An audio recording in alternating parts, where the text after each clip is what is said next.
The scream came from the third landing, about 60 feet above the timber, and it cut through the evening air like a rusted saw blade.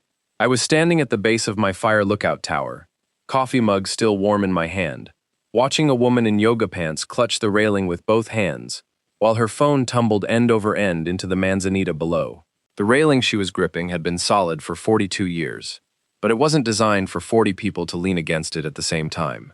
The HOA president, Karen Whitmore, was already halfway up the stairs behind her, holding a clipboard and wearing a bright yellow vest that said Community Safety Coordinator, in iron-on letters she'd probably ordered from some online print shop. She didn't ask if the woman was okay. She turned around, looked down at me through the steel grating, and shouted something I will never forget. "This is your fault. This structure is clearly unsafe, and you've been hiding it from the community." I didn't answer right away. I took a sip of my coffee, set the mug on the tailgate of my truck, and pulled out my phone to start recording. What Karen Whitmore didn't know was that her own newsletter, her own social media posts, and her own insurance policy were about to collide in a way that would make that near fall the most expensive photograph she ever posed for. Before I explain what happened next, tell me where you're watching from. I'd like to know who's listening, because this story is going to make you look at your own property records a little differently. The tower had been in my family for 3 generations, but I was the first one who actually lived close enough to take care of it. My grandfather built the original platform in 1958 as a spotting post for the county fire service, back when the timber stands around here were worth more than the houses. The county decommissioned it in 1982, sold the parcel to my father for $800 and a handshake, and my father spent the next 20 years reinforcing every bolt, replacing every plank, and teaching me how to read the horizon for smoke. He died in 2016, and the tower became mine. Not the HOA's, not the community's, mine. The deed was recorded in 1983, 3 years before the Pinecrest Estates Homeowners Association even existed, and the parcel boundary ran in a clean rectangle around the tower base, the access road, and a 50-foot buffer of Douglas fir on every side. The HOA's jurisdiction stopped at the gravel road that curved around the eastern edge of my property. They had no easement, no maintenance agreement, no recorded access rights, and no legal standing to set foot on the tower stairs. But Karen Whitmore didn't care about any of that. She cared about the view. The first time I saw her on my property was a Tuesday in late April. I'd driven up from town to check the tower after a windstorm, and I found her standing at the base of the stairs with her phone out, taking pictures of the sunset through the trees. She was wearing a cream-colored blazer and expensive hiking boots that had never touched actual dirt, and she smiled at me like I was the one trespassing.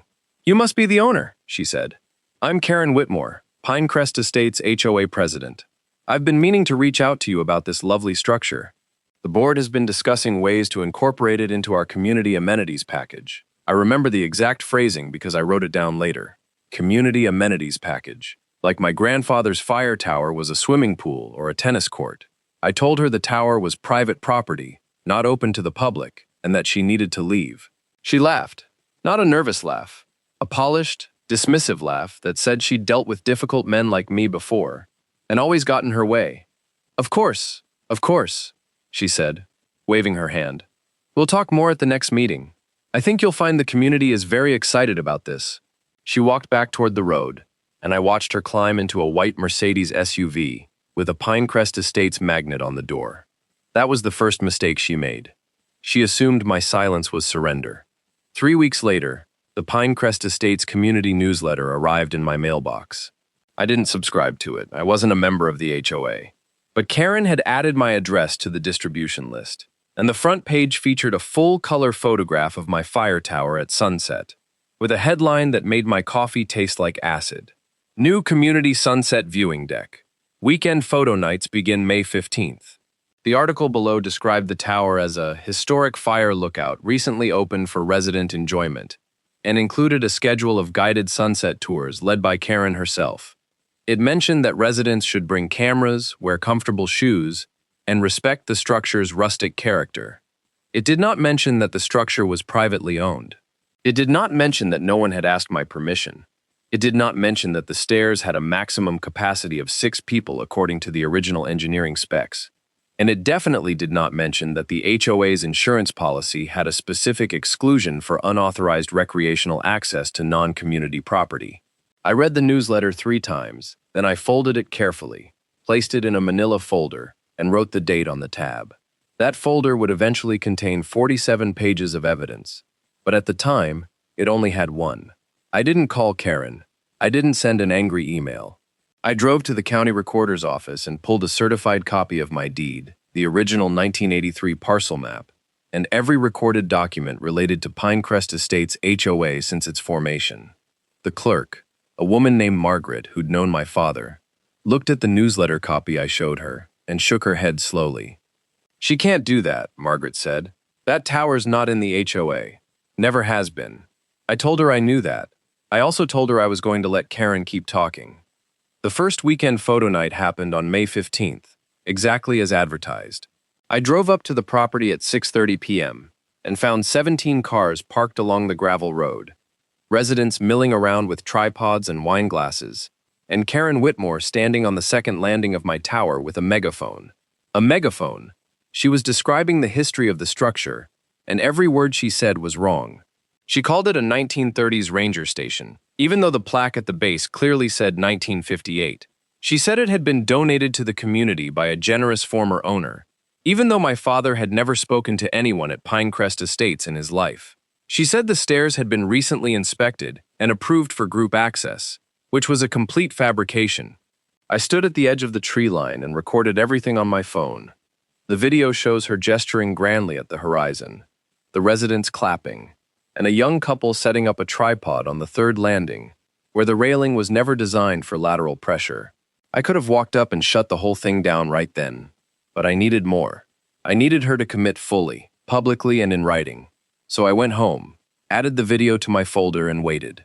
The photo nights continued every Saturday for 6 weeks. Each one drew bigger crowds. Karen started promoting them on the Pinecrest Estates Facebook page, which I monitored from a burner account. She posted drone footage of the tower at golden hour. She created an event called Tower Tuesdays for midweek sunset sessions.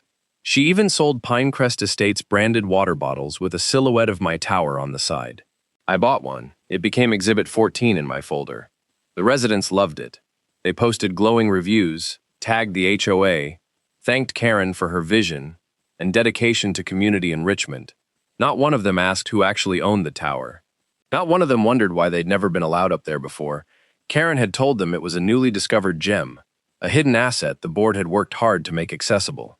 The lie was so complete, so confidently delivered, that it became truth to everyone except me and the county recorder's office.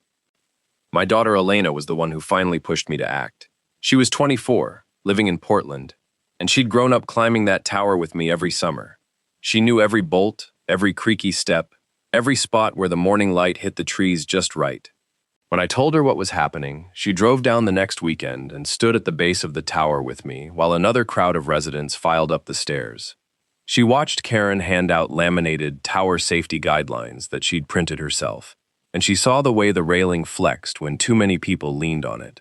"Dad," she said quietly, "someone's going to get hurt, and she's going to blame you." I told her I knew. I also told her I had a plan. She looked at me for a long moment, then nodded. She'd seen me document things before. She knew what the folder meant. The near fall happened on the 7th Saturday, June 28th, at 7:42 p.m. The woman's name was Patricia Morrow, and she was a retired school teacher who'd moved to Pinecrest Estates 2 years earlier. She was climbing to the 4th landing when her foot caught a loose plank I'd been meaning to replace, and she stumbled sideways into the railing. The railing held, but the whole section groaned and shifted about 2 inches.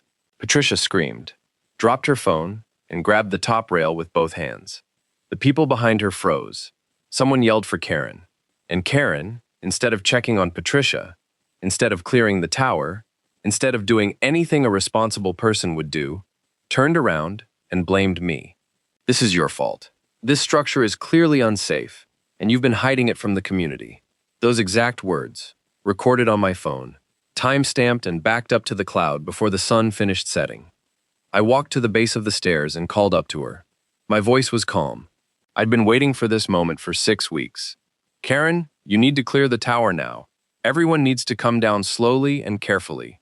She stared at me like I'd just slapped her. "Don't you tell me what to do," she said. "This is a community safety issue. and I'm the community safety coordinator. I'll handle this. She turned back to the residents and started directing them down the stairs, still holding her clipboard, still wearing that yellow vest, still acting like she had any authority at all. I helped Patricia down the last flight of stairs. She was shaken but unhurt. Her phone was destroyed. She kept apologizing to me, which broke my heart a little, because none of this was her fault. She'd been told the tower was safe. She'd been told it was a community amenity. She'd been lied to by the person who was now standing 10 feet away, dialing someone on her phone with sharp, angry jabs of her finger. Karen called the HOA's insurance carrier. She put them on speakerphone. I know this because she held the phone out toward me like a weapon. "Yes, this is Karen Whitmore with Pinecrest Estates HOA," she said. "We've had an incident at our community viewing deck. A resident nearly fell due to unsafe structural conditions. The owner is present and refusing to take responsibility. I need to file a claim and initiate an inspection." The voice on the other end asked for the property address. Karen gave them my address. The voice asked if the structure was listed on the HOA's insured property schedule. Karen said yes. That was the second mistake she made that evening. The first was blaming me in front of witnesses. The second was lying to an insurance company on a recorded line. I let her finish the call. I let her give them my name, my address, and her version of events.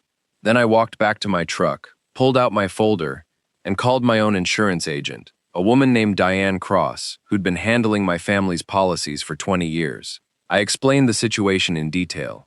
I told her about the newsletter, the photo nights, the Facebook posts, the water bottles, and the near fall.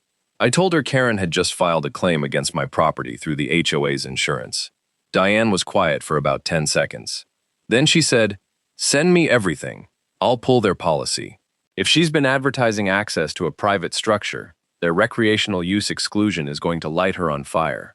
I sent her the folder that night, all 47 pages. The HOA called an emergency safety meeting for Monday, June 30th at 7 p.m. in the Pinecrest Estates clubhouse. Karen sent me a certified letter demanding my attendance. The letter was printed on HOA letterhead and signed by all 5 board members. It accused me of negligent maintenance of a community structure, failure to disclose known safety hazards, and endangering the welfare of Pinecrest Estates residents. It threatened legal action, fines, and a lien against my property if I didn't immediately fund a full structural inspection and repair of the tower. It also demanded that I turn over all keys, access codes, and maintenance records to the HOA board within 72 hours. I read the letter twice, then I added it to the folder as Exhibit 41. Then I called Diane and asked her to attend the meeting with me. She said she wouldn't miss it. The clubhouse was packed. Every folding chair was filled, and people were standing along the back wall. I counted at least 60 residents, plus the 5 board members seated at a long table in the front. Karen was in the center, wearing a navy blazer this time, with a stack of papers in front of her and a projector screen set up behind her. She looked confident. She looked prepared. She looked like a woman who had spent the entire weekend crafting a narrative that would destroy me. When I walked in with Diane, the room went quiet. Karen smiled. It was the same polished, dismissive smile she'd given me at the base of the tower 2 months earlier. "Mr. Callahan," she said into the microphone, "thank you for joining us. We have a lot to discuss regarding the safety of our community." I didn't sit down. I stood near the back, folder in hand, and waited. Karen spent the next 45 minutes presenting her case. She showed photos of the tower, the loose plank, the bent railing, and Patricia's broken phone. She showed the newsletter article, which she described as a good faith effort to share a community resource. She showed the Facebook event pages, the drone footage, the water bottle design. She presented it all as evidence of how much the community valued the tower and how irresponsible I had been to keep it hidden and unmaintained. She called 3 residents to testify about how much they enjoyed the photo nights and how shocked they were to learn the tower wasn't safe. She called Patricia Morrow, who looked uncomfortable, but confirmed that she'd nearly fallen and that Karen had told her the tower was a community amenity. By the time Karen finished, the room was buzzing with anger. People were glaring at me. Someone muttered "slumlord," loud enough for everyone to hear. Karen sat down, folded her hands, and said, "The board will now hear from Mr. Callahan, if he has anything to say for himself." I walked to the front of the room. I didn't use the microphone. I set my folder on the table, opened it, and pulled out the first document. This is a certified copy of my deed, I said, holding it up. Recorded March 12, 1983. The parcel includes the fire lookout tower, the access road, and a 50-foot buffer on all sides. Pinecrest Estates HOA was formed in 1986. My property has never been part of your association. It has never been subject to your covenants. It has never been listed on your insured property schedule. The room went quiet. Not the quiet of anger, the quiet of confusion. Karen's smile flickered. That's not relevant to the safety issue, she said. The tower is clearly visible from our community, and residents have been using it. You allowed it. I pulled out the second document. This is the Pinecrest Estates Community Newsletter, dated May 1st. Front page. New Community Sunset Viewing Deck. Written by you, Karen. Distributed to every resident. You advertised my private property as a community amenity without my knowledge or consent. I pulled out the third document. This is a screenshot of the Pinecrest Estates Facebook page, dated May 12th. You posted drone footage of my tower and invited residents to Tower Tuesdays. You sold branded water bottles with my property on them. You never asked my permission. You never informed your insurance carrier. You never checked the deed. Karen stood up. This is ridiculous. The board has the authority to designate community amenities for the benefit of residents. The tower is clearly within our community's visual boundary. And I cut her off. Not by yelling. By pulling out the fourth document. This is the Pinecrest Estates HOA insurance policy, I said. Section 14, paragraph C. This policy does not cover claims arising from recreational access to any structure or property not owned, leased, or maintained by the association under a recorded agreement. My tower is not owned by the HOA. It is not leased by the HOA. There is no recorded maintenance agreement. The policy exclusion applies. I turned to Diane, who was standing near the door with her own folder. Diane, would you like to explain what that means? Diane walked to the front of the room. She's a small woman, mid-50s, with gray hair and glasses that make her look like a librarian. But when she speaks, people listen. What that means, she said, is that the claim Miss Whitmore filed on Saturday evening has been denied. The HOA's insurance carrier reviewed the policy this morning and determined that the fire tower is not a covered structure. Furthermore, because Miss Whitmore advertised the tower as a community amenity and led residents onto private property without authorization, the carrier is now reviewing whether the HOA's entire recreational liability coverage should be voided due to material misrepresentation. Quote, people started talking all at once. Board members leaned toward each other, faces pale. Karen's mouth opened and closed like a fish. That's not possible, she said. I filed the claim in good faith. The tower is clearly... Diane cut her off. The tower is clearly private property. You knew that, or you should have known that. You're the HOA president. You have access to the parcel maps. You have access to the recorded covenants. You chose not to check. And now your insurance carrier is asking whether you intentionally misrepresented the tower's status to obtain coverage. Karen sat down. Her clipboard was still on the table in front of her, but she wasn't holding it anymore. She was staring at the stack of papers like they might bite her. One of the other board members, a man named Richard I'd known for years, stood up and asked to see the documents. I handed them over. He read the deed, the newsletter, the Facebook screenshots, and the insurance policy exclusion. He read them slowly, his face getting redder with each page. When he finished, he looked at Karen. Did you check any of this before you started the photo nights? He asked. Karen didn't answer. Did you check the deed? The parcel map? Anything? Karen said, I assumed the tower was part of the original development. It's been there longer than the houses. Richard put the papers down. You assumed, he said. You assumed, and now our insurance might be voided. Do you understand what that means? Every pool, every playground, every community event, none of it is covered if the carrier pulls our policy. The room turned on Karen like a tide changing direction. People who had been glaring at me 10 minutes earlier were now shouting questions at the board. What about the community pool? What about the 4th of July picnic? What about the playground equipment? Karen tried to regain control, but every time she spoke, someone else shouted over her. Patricia Morrow stood up and said, You told me the tower was safe. You told me it was inspected. I almost fell 60 feet because you wanted a pretty photo for your newsletter. Karen's face went white. She looked at me, and for the first time, I saw something other than confidence in her expression. I saw fear. Real, genuine fear. because she was starting to understand that her own words, her own posts, her own newsletter had created a trail of evidence that no amount of board authority could erase. I didn't gloat, I didn't smile. I collected my documents, thanked Diane, and walked toward the door. Before I left, I turned back to the room. The tower is now legally posted as private property, I said. No trespassing signs will be installed tomorrow. Security cameras are already in place. If anyone from Pinecrest Estates sets foot on my stairs again, I will press charges. The photo nights are over. I looked at Karen. And if you ever send me another certified letter threatening a lien, I'll forward it to your insurance carrier, along with the rest of the file. I walked out. The last thing I heard was Richard calling for a vote to remove Karen as board president. The aftermath took about 6 months to fully settle.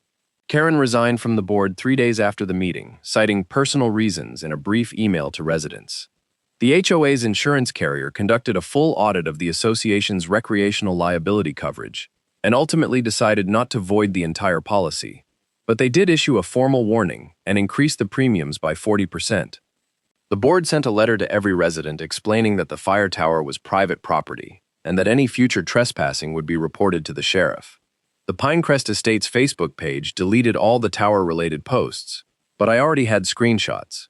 The branded water bottles disappeared from the community store. Patricia Morrow sent me a handwritten apology card, which I still have. She wasn't to blame for any of it, but I appreciated the gesture.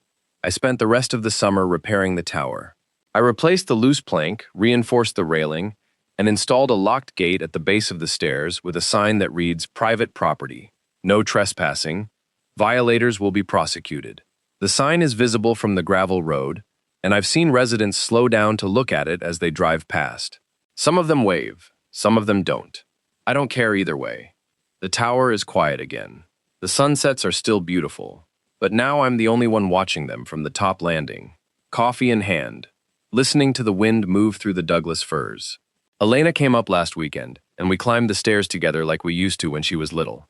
She stood at the railing and looked out at the timber and said, "Grandpa would have loved this."